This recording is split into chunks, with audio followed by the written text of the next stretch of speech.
The best ever. I'm the most brutal and vicious and most ruthless champion there's ever been. No one can stop me. I'm the best ever. Maybach music. Damn, son, where'd you find this? Let's get ready to All step for man. One giant leap for mankind. Welcome to the Walden Podcast. My name is Marcus Kehoe. Some of you may know me as Totally Upland. Today I've got at under 40 yards, Dave Lessard, the man, the myth, legend. Glad to have you on, Dave. Great to meet you.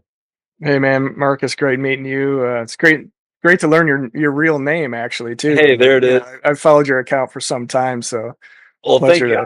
I'm a big fan of yours, sir. You're a YouTuber first and foremost, and that's where I found you originally. I kind of followed you on Instagram and reached out that way, but you've been on YouTube for 10 years now? Yeah, more than 10 years. It's I think earlier this year was the 10-year anniversary of this branding. You know, I've been on YouTube longer, but I think when I rebranded under 40 yards was about 2014. So you were already taking a crack at YouTube before 2014. What was your first shot? Most of the stuff was, some home improvement stuff, things like that. I had done some stuff when I had a very young dog, and that's sort of where I got the itch for the hunting centric YouTube channel, and that's because during my training of that puppy, I would take some of my cameras here. I always had some sort of camcorder because we've got little kids at the time and I'm always recording kids. And so I'd take that out with me and just share it with my buddies over YouTube. So most of it wasn't public. It was, private links, and I'd forward just some videos because it was a good sharing platform, right? Yeah. You're trying to email a giant video file. You can't do it. So sure. YouTube was a good platform for that, and it was kind of fun. And then I'd take a buddy out and we'd record it and just kind of laugh about it together. And so I thought, well, there's not a lot of upland content at the time. So I'm a big rough grouse hunter, woodcock. That's my sort of what I grew up doing. And there was hardly any on YouTube at the time. If TV shows, right, there's lots of whitetail stuff. Sure. If there is bird hunting, it's always pheasant hunting. So there wasn't any rough grouse hunting. I thought, well, that's what I do, and maybe I can turn this into something a little bit unique. But it's funny that you say. Even today, there's a handful of accounts that I would name off on YouTube when it comes to upland hunting. And is it that it's that niche, or is it content deficient, in your opinion? I really think it's content deficient. I think it is niche. I mean, the upland community, right, is much smaller than the whitetail community. Sure. Or the waterfowl. There's a big waterfowl presence. Obviously, there's a lot more of those guys out there than upland. But from my experience, like other friends that I have, there was a period of time when we all went out and bought GoPros and threw them on our heads, right? Yes. Walking around the woods, and maybe you've done the same. And then you get home with it and you're like, well, now what do I do? I have all these files, and really recording it is the easy part. Truly. And the edit is where all the work is. So everybody, I think, just kind of gives up. They're like, this is way too much work. They try to get me to do it. I'm like, I'm not editing your file. I'm drowning in videography. Right. I'm drowning in videography. I have so much to chop up still. Yeah. I just keep filming more. It's a real problem for everyone, I'm sure, in the space. Oh yeah. Tell me though, content deficient, that's my stance as well. What does that mean for some of your DIYers, your young, hungry hunter that does want to strap on the GoPro? Is there opportunity for them in this space, do you think? I do. There's a lot more now than there was even a few years ago. I see tons of videos. The GoPro is sort of your entry point, right? Or an action cam. A lot of guys are going to different action cams. I personally prefer GoPro, but the devices are better and better every year. And I would say the quality difference was probably about 6-7 years ago when image stabilization came into GoPro, sort of innovated that space, and to me that changed everything. And I think a lot more people entered then because it wasn't that terrible shaky garbage that we had before. I mean, Right. you could barely watch it. If I were to go Right. back and watch some of my old videos today, it's like, oh my gosh, I can't even look at it. But Yeah, the new 12, I mean, mountain bikers can strap it to their handlebars and stabilization. They're sitting there hitting bump after bump after bump, and it still looks clean. right. The innovation is ridiculous, really, especially with GoPro. Yeah. My big question, though, is you really kind of have to decide on your platforms. Like, are you a YouTuber or are you doing the new iOS kind of max lens videography on the vertical? Like, how did you land on YouTube today? If you were going to do it again, would you still be YouTube 100%, or where do you land there? I use Instagram for that sort of thing. I guess for reels, things like that. Now YouTube has imitated that with their shorts format. That's vertical orientation. Those are fun. The way I look at reels and shorts in that format are, it's obviously a short format. They're fun. There's no money in them. The monetization on those is so small that it's almost not worth doing. If you're doing it to get paid, you're really doing it for subscribers, maybe just to get more of a footprint on YouTube. So if I were starting today, I probably would avoid personally the short formats and stick to the long format. Years ago, if your video was over, like I tried to keep them around 10 minutes because that seemed to be the format that get the most traction. That's sort of changed, I think, in the last 4 or 5 years to longer format. Quite a bit longer. Joe Rogan, 3 hours with Elon Musk. Right. People are sitting there watching it. Yeah. So I've lengthened mine to, they're roughly anywhere from 20 to 30 minutes, sometimes longer is typically what I go after, because you're going after that watch time instead of views now, right? So you're getting the Game of Thrones generation. Yes. They're used to these downloading apps where they can watch a 1 hour long episode and it has 13 of them.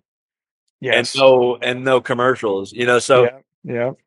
But it's such a fine line. I'm curious to know what your philosophy on this is. Like, you have 7 seconds to capture somebody's attention and get them bought in. Yeah. How do you do that and balance long format, longer videography?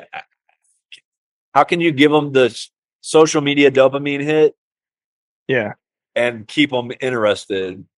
What is your play here?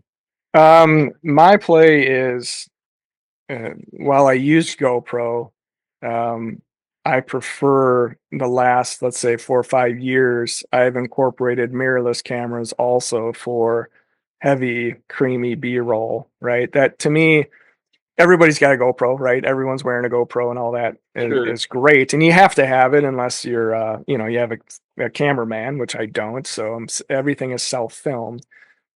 So by mixing, what I looked at, if you're going to look at it from a marketing term, who's doing the GoPro stuff? Lots of people are now, right? But who's doing more of POV and B-roll with a mirrorless? Very the few. Survivor man. That's the very few. Man play. Exactly. Let the camera off, walk 2 miles away. You see him Yes. walking into the horizon, and turn around and go back. Yeah, and I'll do a little bit of that, and Hard. you feel ridiculous doing it, of course. But even just the quality of the image, from a POV standpoint, is so much higher than the GoPro. Even 4K GoPro cannot compete with 1080 mirrorless footage. It's just bigger sensor, better lens, better glass, better everything. And if you can mix that in, it tells a story, I think, a little bit better. And if you can throw that into that first 7 seconds, because you are right, the drop off rate on a YouTube video is usually 35% in the first 30 seconds, typically, and that really hasn't changed a whole lot over the years.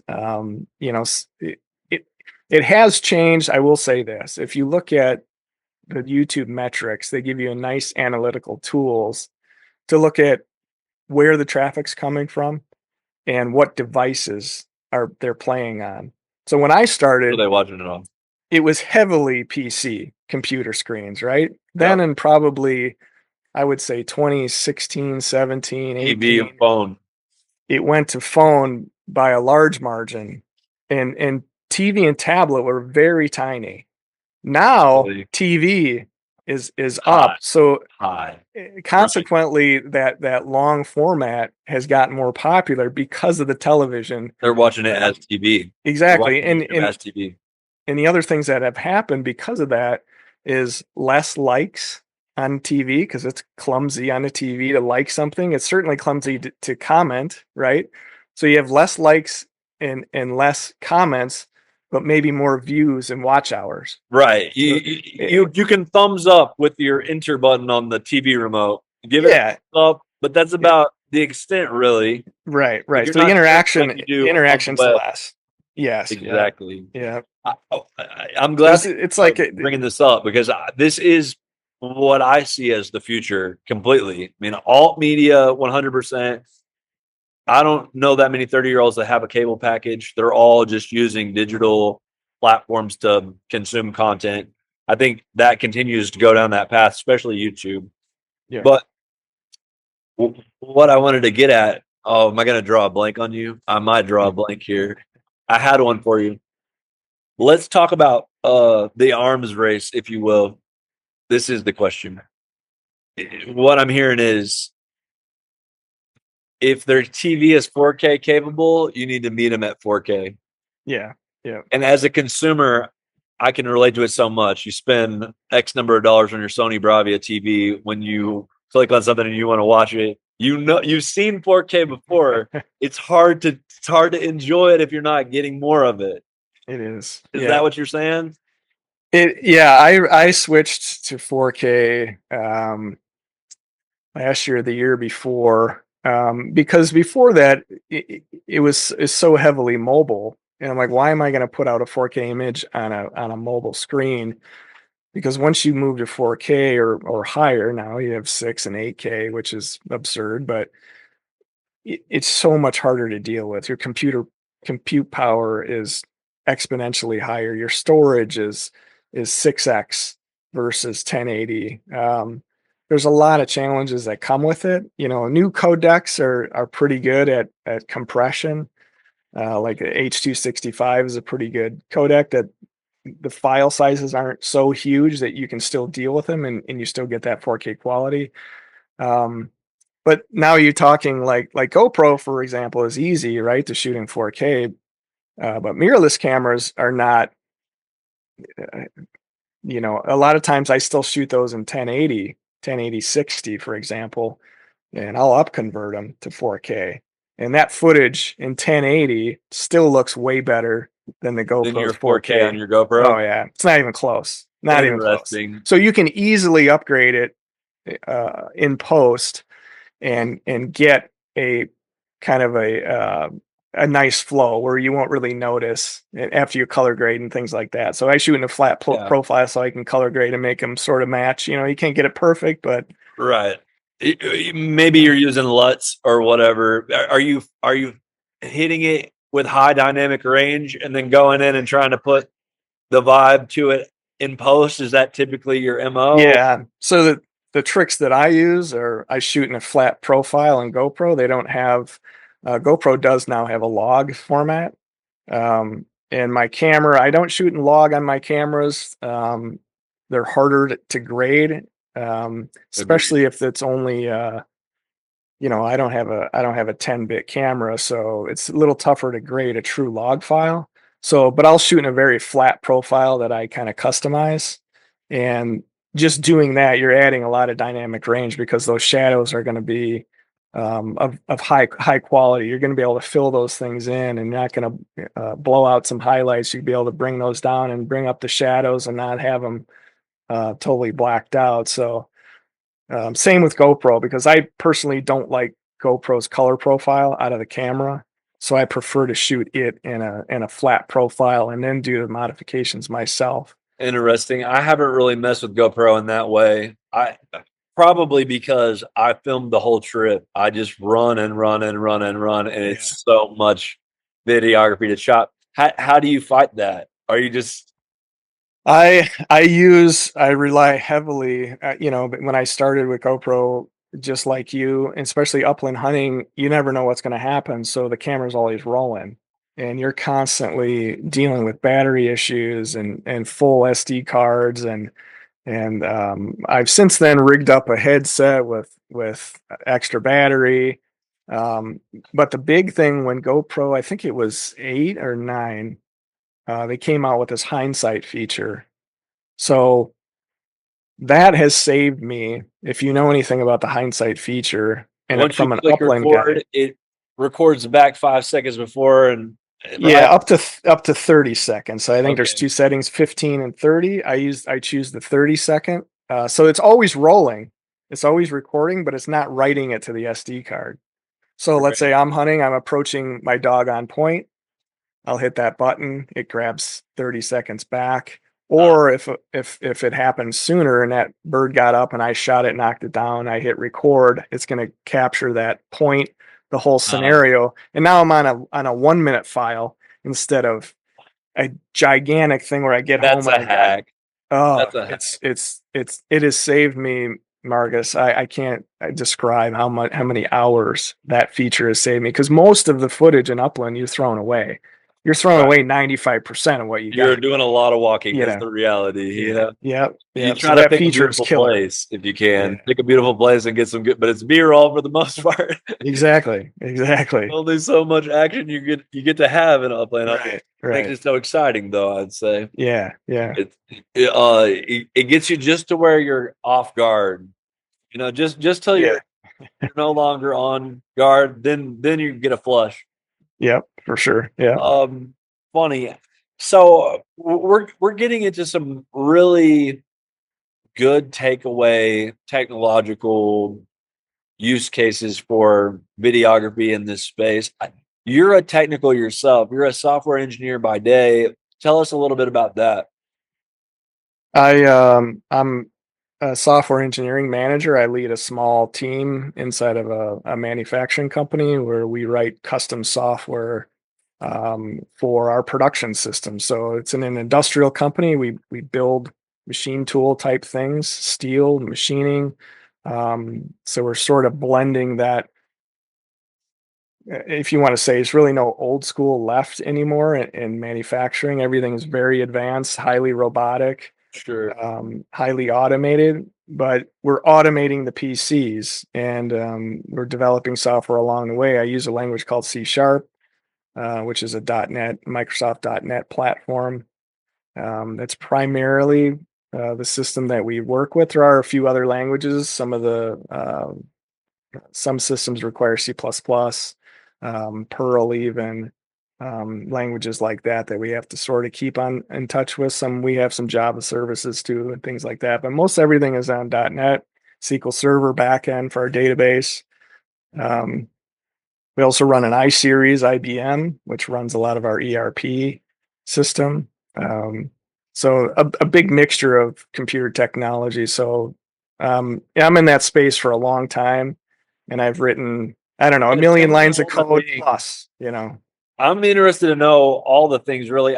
For a time, I sold industrial machines and tools like CNC machines. Mm-hmm. From what I can tell, you're automating the process that someone might have to sit there and code to tell the machine, I need you to cut. Yeah. Like you're making that so much right. So what the main focus of what our work is if you want to consider it a manufacturing execution system.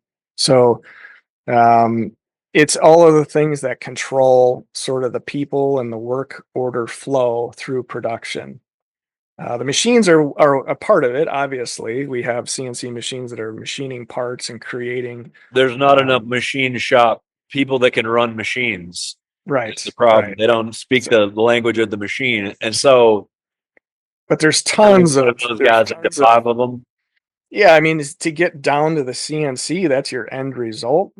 down to NC code, but before that you have heavy design, CAD, CAM, all of those things and all those activities have to be managed with software. So a lot of times what I like to say is automate the factory office. So you know, when you think of automation in a factory, you're thinking traditional robots, right? When we have those, but everybody thinks of automating. That's what you think of is robots and automatic loaders and things that relieve the employee from the machine or make it more efficient. But now you're taking those people. Let's say we once had people running machines manually. Now they've been moved into an office scenario and sitting in front of a computer. Right. So you take them and plant them in front of a computer and you think everything's great and they're efficient. Well, it's the opposite. They're terribly inefficient. The software does not talk to each other. You have all these commercial packages that you buy to do different things. None of them are related to each other. Right.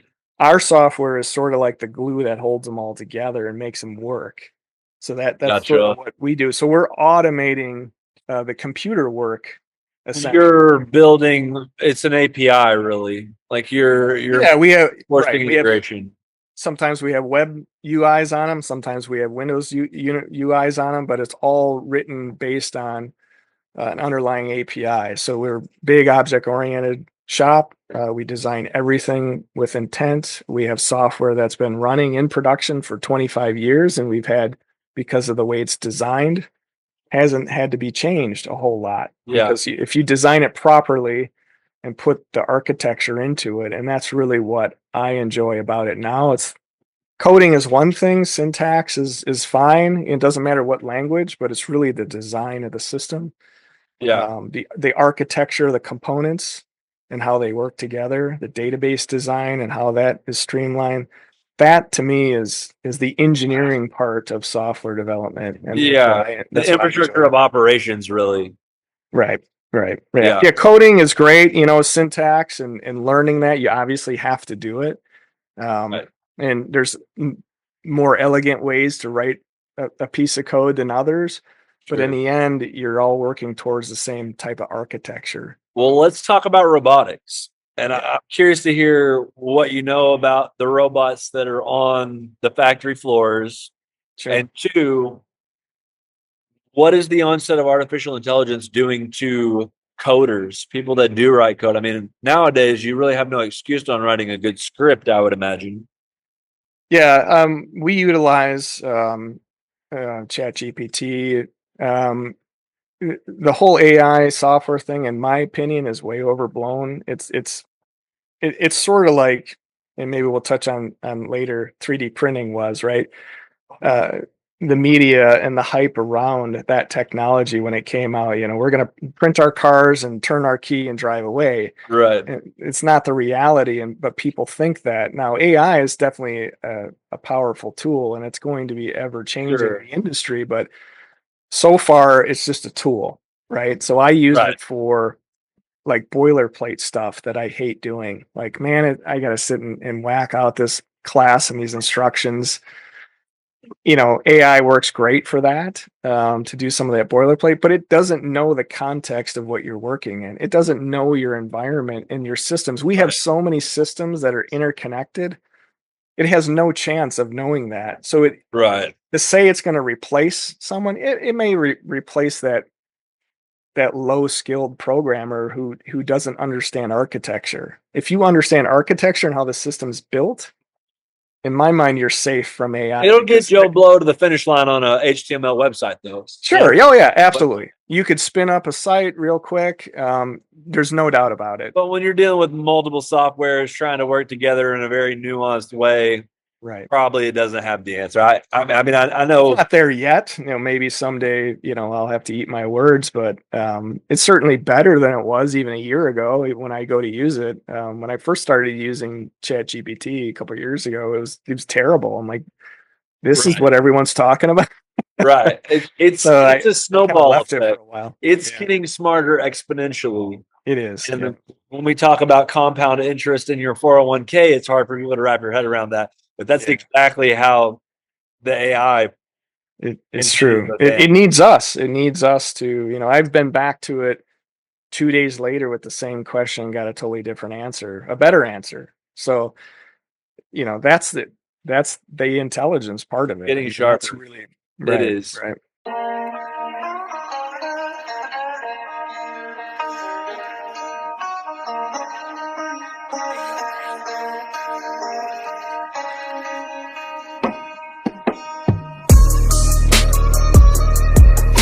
You're listening to the Walden Podcast.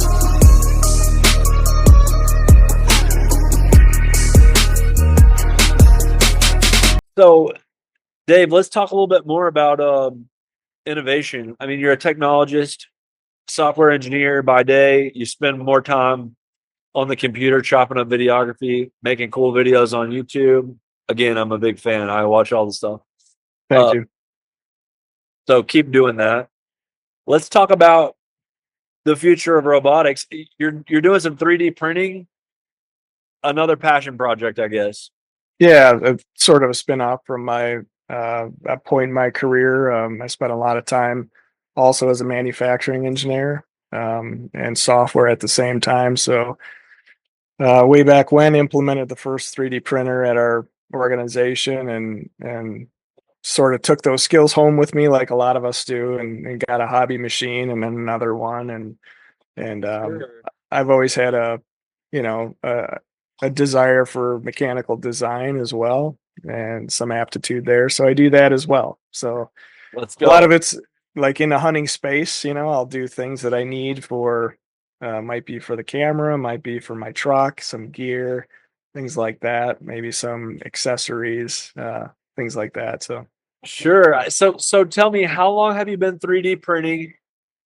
How much innovation has really happened in that space since you started? And where do you see it going all the way? I've been in it for, let's see, 2016-ish is probably when I got started. At that time, the industrial machines were few with what's called FDM. That's a process that was invented by Stratasys. So FDM has been around for many years, but Stratasys had a patent on it for many years, so there wasn't much competition until maybe 8-10 years ago. And that's basically extrusion. So you're extruding plastic, the traditional hobbyist style that you have at home or your friends have. That's fused filament at home, and it's the same essentially process. Well, there's many other processes with additive today. There's we have a couple of metal printers that are using laser technology. So it's basically um, the layers are put down by laser and powdered metal.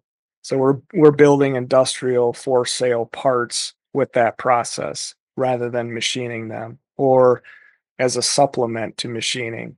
With additive, you have a little bit more flexibility in what you can do, but it is certainly not the end all be all. And I think that's where, like AI, I think that's where a lot of additive things were hyped by the media over the years to be something that really wasn't. And a lot of people got into it and got disappointed because the technology really wasn't what they dreamed of, that they could just print a model airplane and fly it through the air.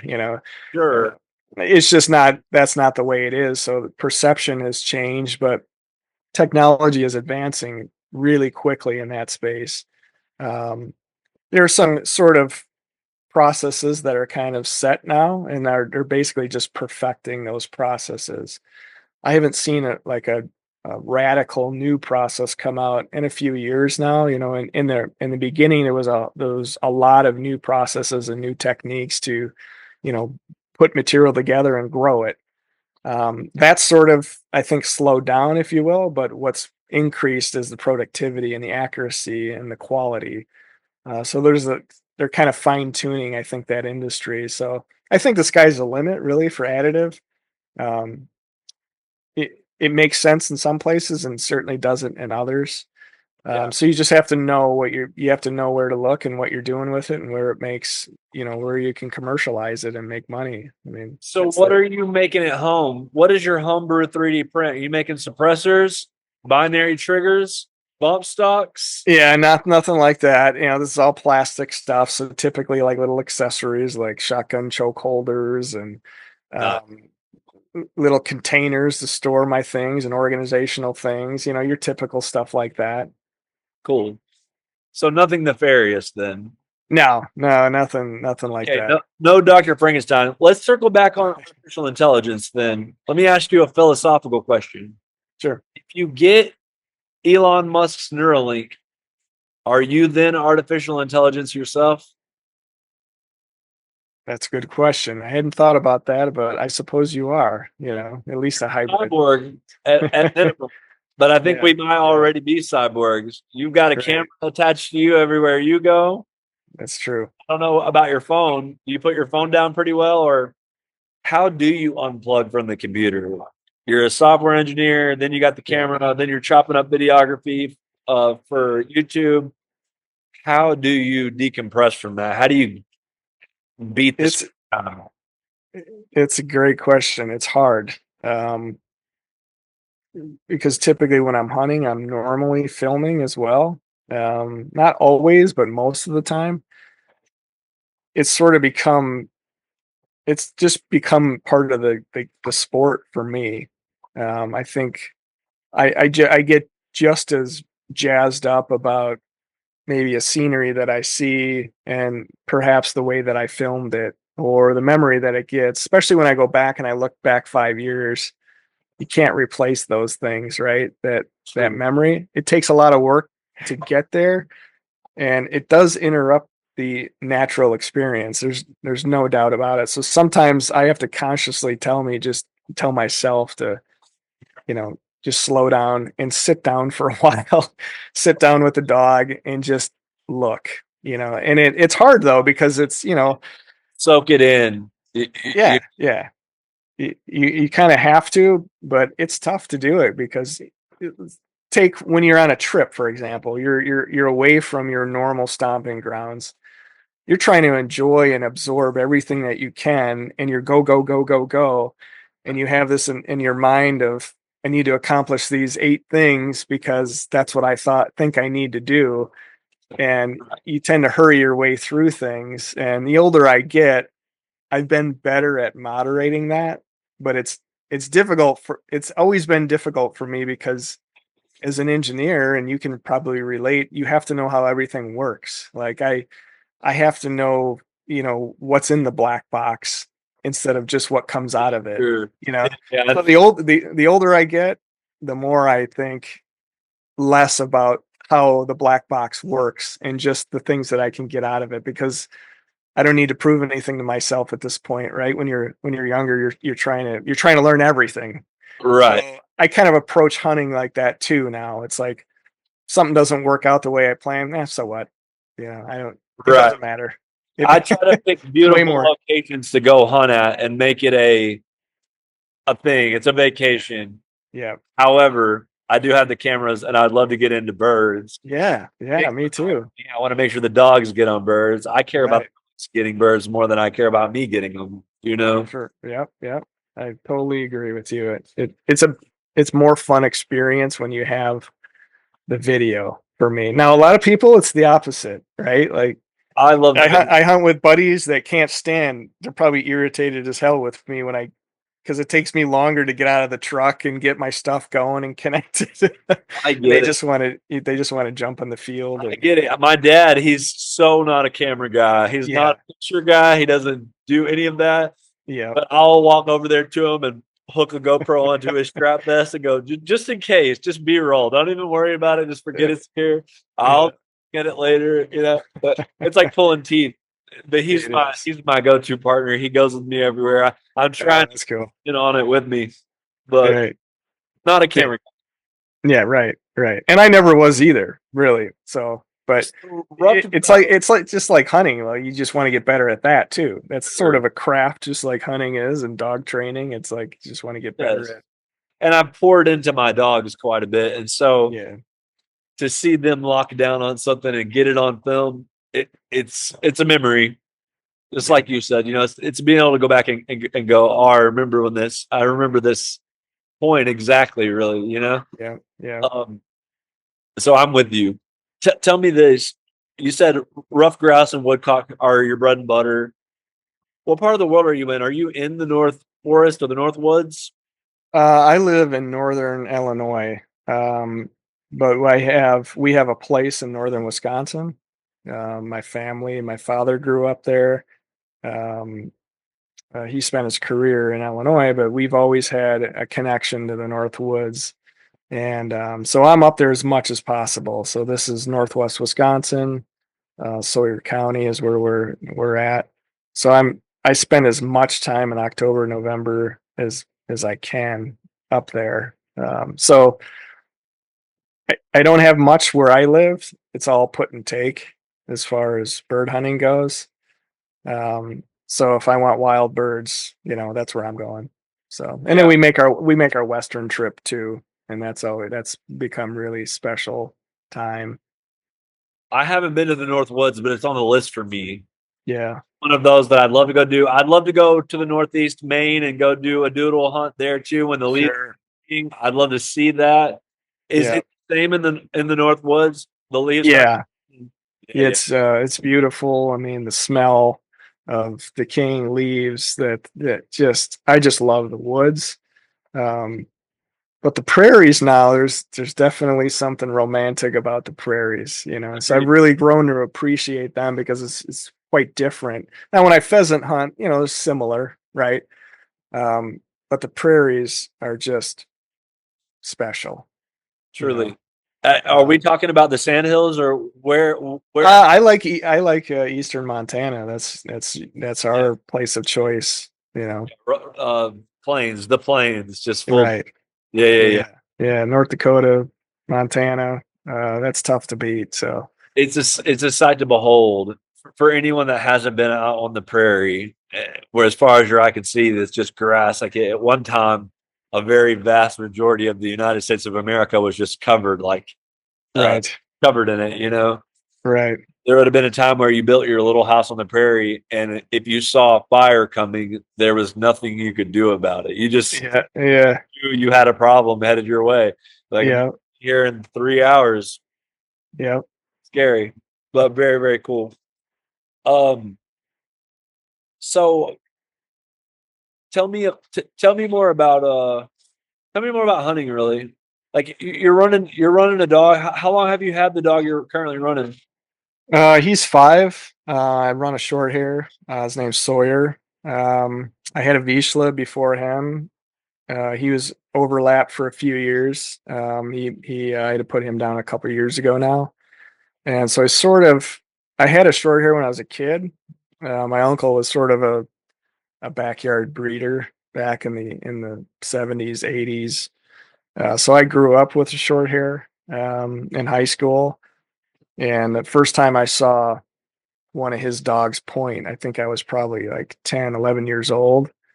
I had never seen anything like that before. I thought, what in the hell is that thing? And then he gifted me a puppy back then. And that started me. Now, that dog he was a great dog, poorly trained, right? Great hunter, but just a wild animal. That's a whole podcast in its own, but so that's never left me. But through college, I didn't have a dog, started a family, no dog, busy with life, kids. My wife has always been a dog person, and she's pushing me for years to get a dog. I said, if we're getting a dog, it's got to be a bird dog. That was my rule. So we picked up a Vizsla from a well-known breeder in our area who happened to have one. And I just kind of poured myself into that dog and the whole process and learning. And that's sort of where Instagram came from too. For me is trying to find more information on people that do this stuff. But that was I've been on Instagram 10 years, more than 10 years, something like that. So there wasn't a whole lot back then. I mean, now it's a pretty good resource, but, and YouTube back then was terrible for dog training, and now it's really good. There's some pretty high quality stuff. So much more. And who is it really? Standing Stone Kennels. Ethan, their big one, does a great job, I'd say. He's very influential. Yeah, that I can watch him for hours, really. And the guy's smart. He knows what he's talking about, and at least he looks like he knows what he's talking about. He I'm not a does dog good job trainer. on the videography, which that matters. I'm riveted. It's fun Exactly. to watch. It's cut up. Yeah. It helps, you know. Yeah, for sure. So there's great resources today, but back then I bought DVDs and Bob West, I think he had a couple of his and I'd sit there and watch those things and spin that DVD around and 500 times, watching over and over again. But I'm not really a dog trainer. I can get the dog to do what I want. So I moved from the Vizsla to a short hair to kind of reminisce, from my childhood, I guess.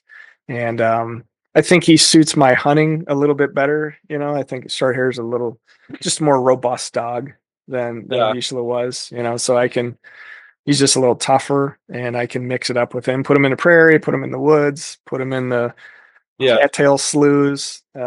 He's a pretty versatile animal. So what I can tell, he hunts pretty close. He's a good woods dog. Does he typically stay pretty close when you're in the prairie, or does he get out a little further? He surprised me because we hadn't. Let's see. The first time I took him North Dakota, I think he was 2, and so we had only had 1 season in the woods. And this was really his second hunting season. He really stretched out. He became he's like a 250-yard dog out west. Now here in the woods, it's amazing what kind of an adjustment he made. I understand. Basically with no, maybe a little bit of input by me, but his big thing is, I think he has a high cooperation trait. So he's always looking to check in. He's co-working. He's a dog that has to check in every now and then to make sure he's doing what I want him to do, and he knows where I'm at. So in the woods, inherently, he has to work closer, I think, to do those things. Right. And 2, he's learned that a 200-yard dog in the rough grouse woods is no good. Those dogs or those birds are not going to stay put. If you pressure them, they're going to move. So the bird is totally different than like a sharp tail. If he goes on point 300 yards in a Sharpie, I'm confidently going to walk into that and get a shot, most likely, unless he bumps it. He does. He's not a perfect dog. But in the grouse woods, if he goes on point 200 yards, there is no chance I'm getting there to get a shot, unless it's a woodcock. Are you hanging the bell on him? I do hang a bell. Yeah, I have a GPS collet system also, but which has been a game changer for woodcock. The GPS is terrific. I still like a bell. A little bit of feedback. I can get that instant sort of his cadence running through the woods. I can tell by the sound of the bell. I mean, if you run a bell in the woods, exactly how it sounds and what he's doing. And it's that immediate feedback where that GPS is, you're looking down, I understand. It's great. It's great. Time is what it really is. Yeah, it's great. Right. It's great. I love it. I wouldn't say no to it, but I like that immediate feedback of a bell. Right. But in the prairie, I don't run a bell. There's really no reason to. Mm-hmm. I got the GPS. I can see him most of the time. But in the woods, I need to know because, one thing I can judge distance very quickly. So if he's the bell I run, if I can't hear the bell, he's more than 75 yards from me. Yeah. And I don't want that. I would prefer him 75 or closer. He'll push 100, 150 sometimes, but typically I want him inside that 75 yards in the grouse woods if I can. He's not the greatest rough grouse dog in the world. There's definitely, a true rough grouse dog is a very special dog. He's an okay rough grouse dog, but he works good pretty much anywhere I put him. He's a gun dog. Exactly. He's versatile. Exactly. Yeah. He sounds like a good boy. I've seen him work before. And he knows what he's doing out there. That's a certainty. Yeah.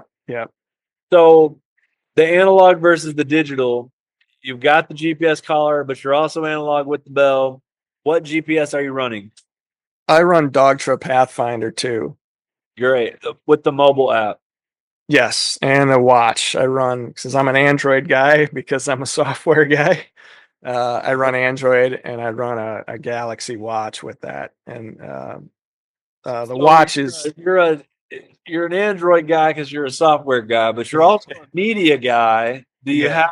have a MacBook in there? No, I'm No a PC Apple guy. products. So I'm a PC guy. there you go. Yeah. There you have it. Yeah. And by the way, I've asked this question 4 times. You're the first one out of any of the media questions to say PC. So Really? so I'm glad you Yeah. did it. Really, Yeah. we needed to break up the monotony. We had all these Strictly Apple PC. people. Yeah. Yeah. It's probably my engineering background, the only Macs in the company are from like the marketing illustration folks or Wow. if you want to get Go real make a work done, logo. you Go want to make a get real logo work done. marketer. You want to do serious work, it's not a Yeah. PC. You mean to help you open up your Canva app? Right. Funny. The Dogtra runs on both systems. A friend of mine, he runs his on Apple. I have a relationship with Dogtra, but it's a great system. I really like it for the price point. Hard to beat. Yeah. I Honestly. mean, I'm open to it. I've run Dogtra before. Right now, I've got the Garmin 550, but I know I need a GPS unit, Yeah. especially now that I'm running 2 dogs. Yeah. Keeping up with both of them. Like I'm gonna have to do it. I'm just trying to get all the information I can. I'm a very long shopper. I shop just until they drop a new one, and then I have to start shopping again. Yes. Yeah. That's a problem. Yeah. Tell me. Let's talk about the business part of it, if you're comfortable. Yeah. Yeah. You've been out here YouTubing for 10 years plus. You're monetized on that platform, I would imagine. Yeah. Let's talk about monetization and what that really means for the content creator like yourself. And then let's talk about brand deals and really how those even come to be. Okay. Yeah, YouTube is, when I first started YouTube, it was strictly for fun, and it largely still is. And don't get me wrong, but I didn't even know you could make money on YouTube. I would get these emails from us, a partner program or something. I delete. And I'm like, what is this partner program? And then I think I watched some video about it and, or earn ad revenue on YouTube. I'm like, what? So, I mean, this is years ago when I discovered it. So I signed up for it and I was an official partner, right? But again, upland space, very small. I used to get a lot more views than I do now, to be honest, because I think it was such a niche thing that there wasn't many of us doing it. So I'll have 700,000-800,000 views on a video. Now, if I get that, it's like you're the number one upland guy on YouTube if you get that many views. Yeah. But you make more money now. So the ad revenue is paying more, but I think it's because of the long format. So you get that watch time up and you're able to put mid-roll ads in. You can choose how many. By default, the system will put way too many in and irritate your watchers. That's good feedback. So I always have to remove half of them because every minute they want to put an ad in and I'm like, I don't want to watch a video like that. Right. So you can make some money. So my goal with making money there was to pay for my hunting hobby. Let's go. That was really my goal. Like, if I could pay for my licenses, some of my travel, upgrade my cameras reasonably. Now, have I done that totally? No, but a lot of it I've paid. Between my 3D printing and it's an expensive hobby. Upland it is expensive hobby. Cameras are not cheap. GoPros are pretty cheap, but you start getting into mirrorless cameras and you buy a bunch of glass for it, you're gonna spend some money. You're in. You gotta be in the game. Yeah. And then you throw a drone in the air, which I don't. Right. I don't have. You need the drone. Some of the best intro B-roll. You need the drone. Right. I don't have one. I don't have one yet because technically you have to have an FAA. What do they call it? If you're going to monetize the footage, you technically have to be licensed to fly it. So really, Yes. Now, a lot of guys, I'm sure, aren't, and they're doing that. But technically, you have to be licensed. So that's just another barrier. I'm like, man, I got to take this class. And I didn't know that. yeah, I think I'll just say I didn't know that about that rule. You get right. one. Just play right? dumb. I'm sure you get away Ticket. with it easily because, like, again, Upland, it's not getting a lot of traffic and a lot. You're not disrupting a whole lot of Right. universe. Got 800,000 views, and it was all of Texas Parks and Wildlife, the whole group. You're getting a ticket, sir. Exactly. Yeah. Funny.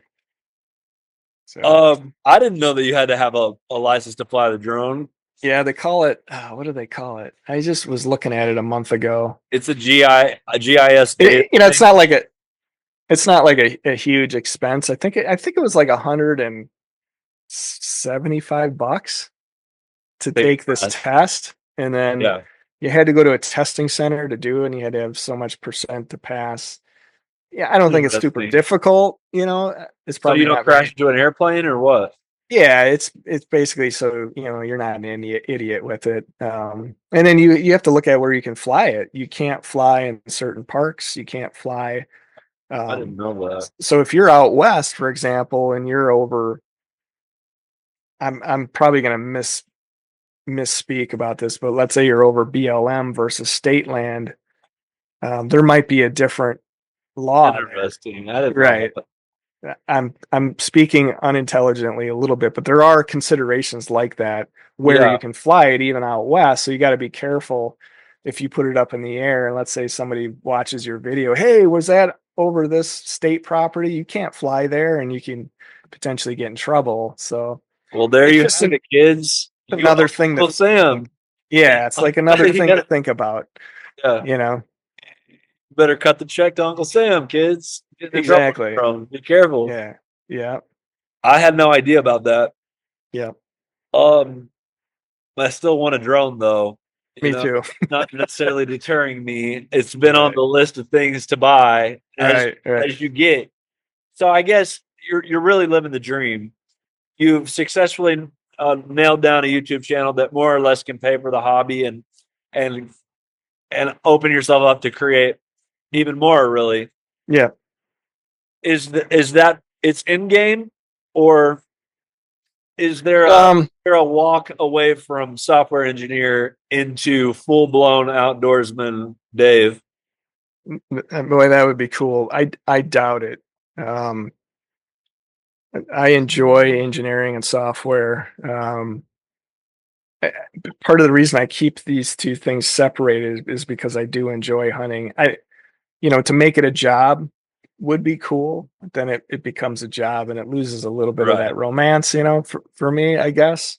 So if I can do a little hustle with it and earn some money with some branding, things like that for other companies, I'm definitely willing to do that without being annoying to the audience. I don't want to have a sponsored 30-second mid-roll in every video for some I understand. thing, I understand. So it is a fine line. Yeah, it is. But if you want to make money with YouTube, it's what you got to do. If you really want to earn money on YouTube, you can't do it with ad revenue. You got to get partnerships, brand partners. It is, yeah.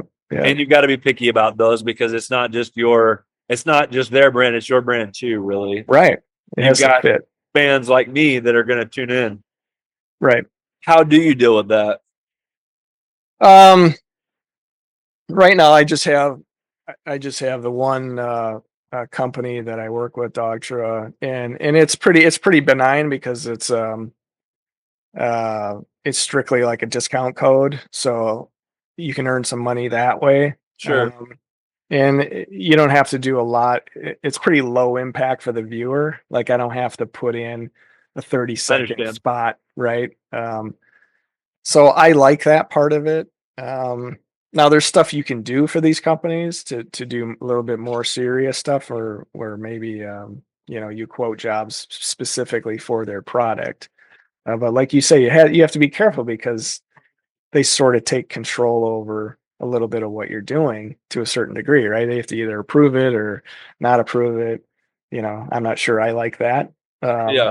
But One thing I'll say is all the years that I've made videos, I almost always edit out cuss words, right? And I've always done that because I have kids, and I want kids to watch these videos too, to get, maybe they want to duplicate that. And you can't have a bunch of swearing. Now, I do swear occasionally in some of my videos, but for the most part, I edit that stuff out.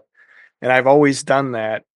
And some guys do and some guys don't. But I think maybe a way a brand looks at you would inspiring the next generation. Absolutely. I think yeah. It's not just kids really either. It's 65-year-old men. It's boomers too. I feel like the sport is for everyone. And I especially think upland hunting has always been kind of aristocrat, baby boomer, 65-year-old manish kind of with the pipe and the double bill hat or whatever. Yeah. You're like, right. There's a 10-year-old learning how to hunt behind a dog right now. Right. Why not them too? Right. I'm with you. I land in the same place brand wise. Right. Well, I'm glad we had the opportunity to sit down. It's great to meet you, sir. Thank you so much for coming on. Marcus, pleasure to meet you. And hey, congratulations on your big move north. And thank you. Followed your whole story. Let's go. I'm loving it. Texan in Montana. It's pretty cool, especially in the winter time. I think you moved right before winter. Right in the middle of the dead of winter, just to rip the Band-Aid off. It was unreal. But I actually loved it though. It was sort of a mild winter, right? Like I changed all my clothes. Well, 2 weeks in, we had a -30. Did you? I had never done negative degrees before. So I went straight to Sportsman's and I went to some kid and I was like, "Hey, what are you wearing?" He's like, "You need better socks." He gave me 12 pairs of socks. I was like, I'll take the lot, Nice. Whatever I can do. That's cool. Sir, again, great to meet you. I'm glad to have made the connection. I've got your cell. Let's keep in touch. Absolutely. If you find yourself in Montana, let's go find some grouse together. We oughta.